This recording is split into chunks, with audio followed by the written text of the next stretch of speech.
नमस्कार, मैं हूं पुण्य प्रसून वाजपेयी। बिस्मिल्लाह खां के बेटों ने तो नरेंद्र मोदी का प्रस्तावक बनने से इनकार कर दिया, लेकिन मशहूर संगीतज्ञ पंडित छन्नू लाल मिश्रा ने मोदी का आग्रह स्वीकार कर लिया। पंडित छन्नू लाल के साथ साथ पंडित मदन मोहन मालवीय के परिजन भी तैयार हैं। पप्पू चायवाला पहले ही हामी भर चुका है। नामांकन भरने से पहले ही मोदी के लिए बधाई का सोहर सजने लगा है।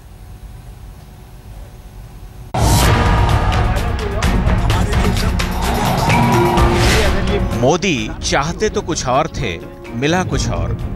जो मिला वो बुरा तो नहीं, लेकिन सावन के पहले सोमवार पर काशी विश्वनाथ के प्रांगण से शहनाई बजाने वाले बिस्मिल्लाह खान की विरासत नहीं मिली। नामांकन के लिए प्रस्तावक बनने का प्रस्ताव पंडित छन्नू लाल मिश्रा के पास भी आया था। पंडित जी ने राजनीति को राजनीति के मंच पर छोड़ा, संगीत को गायक और श्रोताओं की सभा में बिठाया और मोदी के प्रस्ताव को सहजता से स्वीकार कर लिया, वैसे ही जैसे किसी और नेता के। मोदी जी ने मेयर साहब से कहा, डायरेक्ट बात हमसे नहीं हुई, लेकिन उनके थ्रू तो मेयर साहब हमारे पास शुक्रवार को आगे कहे, पंडित जी वो मोदी जी की इच्छा है कि आप उनका वो नामांकन में साथ दें। हमने कहा भाई देखिए, जे जथा माम प्रपद्यन्ते स्थाम तथैव भजाम्य हम। भगवान कृष्ण ने कहा कि जो मुझको जिस तरह भजता है मैं उसको उसी तरह भजता हूँ। पंडित जी ने साफ कर दिया कि मोदी का प्रस्तावक बनना बीजेपी का प्रचारक बनना नहीं है, ये तो सिर्फ व्यक्ति से व्यक्ति का संबंध है। वहाँ छवियां छूमंतर हो जाती हैं, राजनीति अपनी राह पकड़ लेती है, टिका रहता है तो बस आग्रह का आदर। जब उन्होंने मुझे याद किया है, जो मुझको सम्मान करेगा तो कलाकार को क्या चाहिए? सम्मान।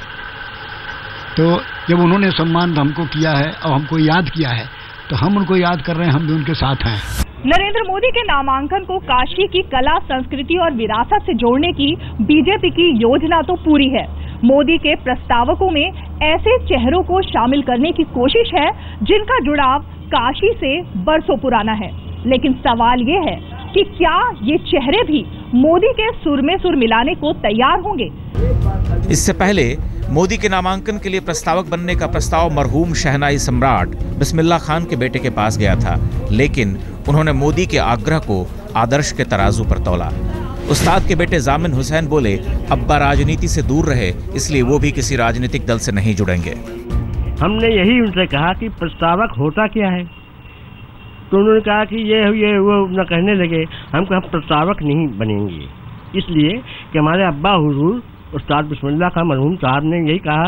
कभी राजनीति में नहीं थे, वो हमेशा राजनीति के बाहर थे और संगीत से जुड़े हुए थे, संगीत के प्रोग्राम करते थे। और हम हमारे भाई नादिम हुसैन खान संगीत से ही प्रोग्राम करते हैं, आज भी मान सम्मान के साथ जाते हैं और मान सम्मान लेकर आते हैं।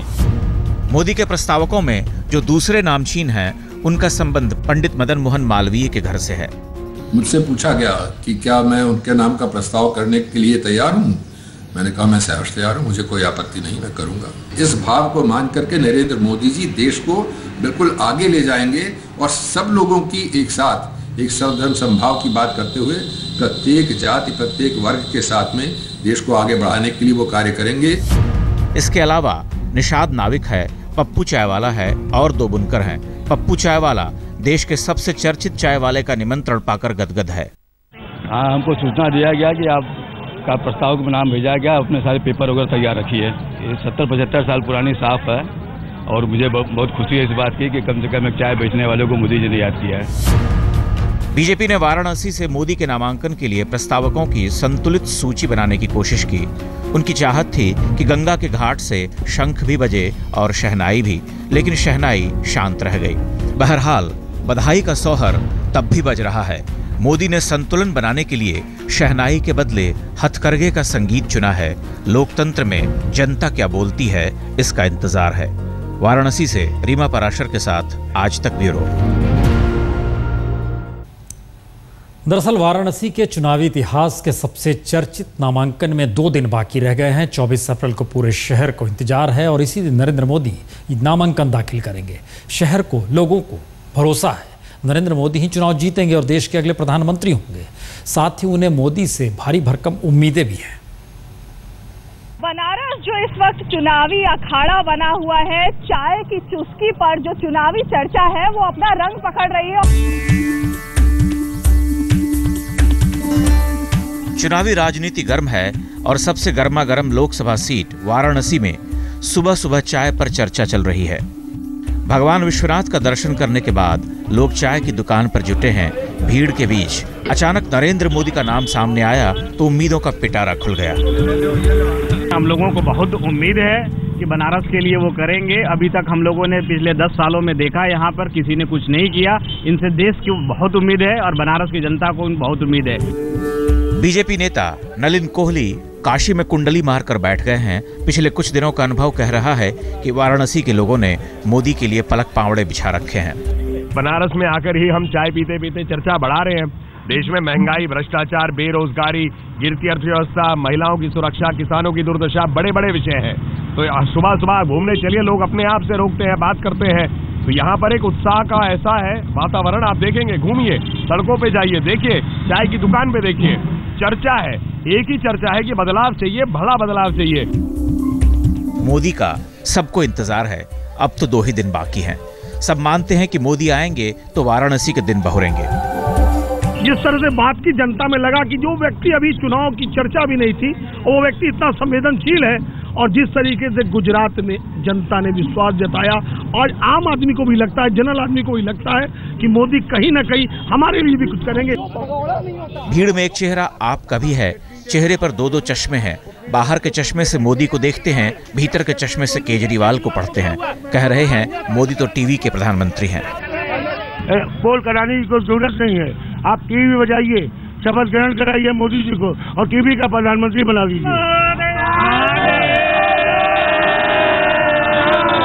बोलने तो पहले भी नहीं दिया जा रहा था। मोदी के बारे में उल्टा बोले तो सब एक साथ बोल पड़े, हर हर महादेव।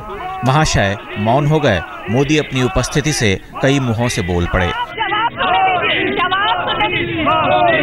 मोदी की प्रतीक्षा और चुनावी समीक्षा में एक बड़े संगीतकार भी शामिल हुए। वेंकटेश्वर राव की भविष्यवाणी है कि मोदी ही प्रधानमंत्री बनेंगे। Narendra Modi will become prime minister of India.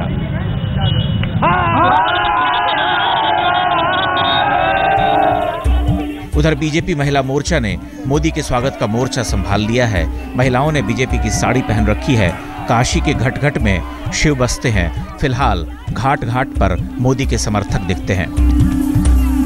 BJP दफ्तर में तैयारियां ताबड़तोड़ हैं। उत्साह सब्र के बंधन तोड़कर छलक रहा है। वाराणसी को मोदी का इंतजार है। आना तो केजरीवाल को भी है। 23 अप्रैल को उन्हें भी नामांकन दाखिल करना है, लेकिन उनके समर्थन का आधार संकरा दिखता है। वाराणसी मोद बना रही है। दुकानें, फूलों की मंडियां, ईंटों की भट्टियां सब एक साथ मोदी के लिए तैयार हो रही हैं। बाजार, गलियां, घाट सब ने मोदी को साध लिया है। मोदी सबके लिए धंधा लेकर आए हैं, लेकिन वाराणसी की आम जनता को मोदी से मतलब के रोजगार की उम्मीद है। वाराणसी में मोदी की सबसे कठिन परीक्षा होने वाली है। एक शहर अपनी खुली हुई तंग गलियों को संभाले राजनीति की नई सड़क पर पसर रहा है, जिसके ऊपर आकाश जैसी आशाएं हैं। वाराणसी से रीमा पराशर के साथ आज तक ब्यूरो। मोदी के लिए वाराणसी से एक खबर अच्छी यह भी है कि वहां रहने वाले 40,000 गुजरातियों को शिद्दत से उनका इंतजार है, और ये सभी गुजराती कपड़ा व्यवसाय से जुड़े हैं और इन्हें मोदी से बड़ी उम्मीदें हैं। मोदी के लिए अच्छी बात यह भी है कि इनमें से हजारों वोटर भी हैं जो मोदी के अंधभक्त हैं।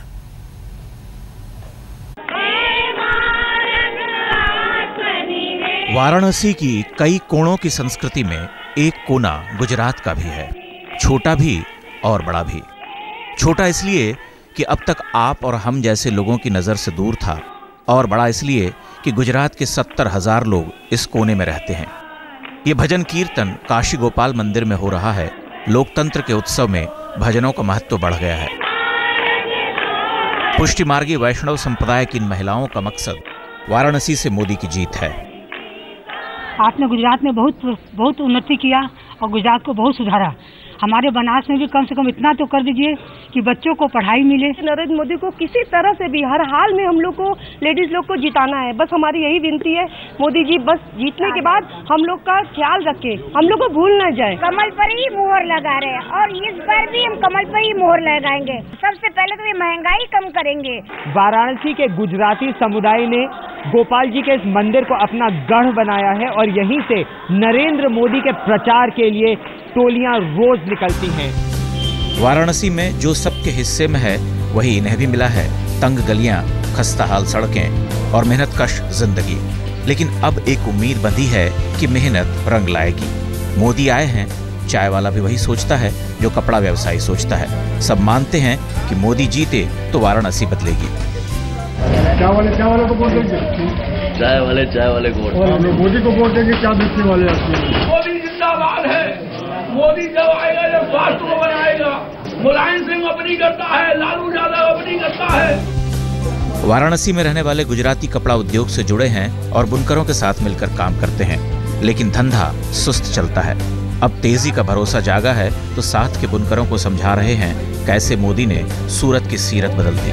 हम लोग चाहते हैं कि जिस तरह से सूरत को उन्होंने डेवलप किया, हम लोग अगर कोई प्रोडक्शन हम लोग को अगर महीने भर में देना है तो वो सूरत 15 दिन में कर दे रहा है, क्योंकि यहाँ पे पावर कंजम्पशन बहुत अच्छा जो बुनकर्स लोगों को मिल रहा है। यहाँ के भी बुनकर्स समझ रहे हैं, हम लोग उनको परेशानी समझते हैं, तो वो लोग खाली यूपी की परेशानी की वजह से जो लाइट की प्रॉब्लम है उसकी वजह से हम लोग सपोर्ट नहीं कर पा रहे हैं। ये सभी फिलहाल काम के साथ मोदी के प्रचार में जी जान से जुटे हैं।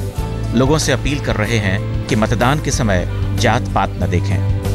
बनारस के बुनकर जो हैं बहुत ज्यादा त्रस्त हैं, तो उनसे मेरा निवेदन है कि वो जात पात के ऊपर वोट न दें, काम के ऊपर वोट दें। अगर मोदी जी जीतते हैं तो बनारस के बुनकर का भी विकास होगा, 24 घंटा उनको लाइट बिजली मिलेगी।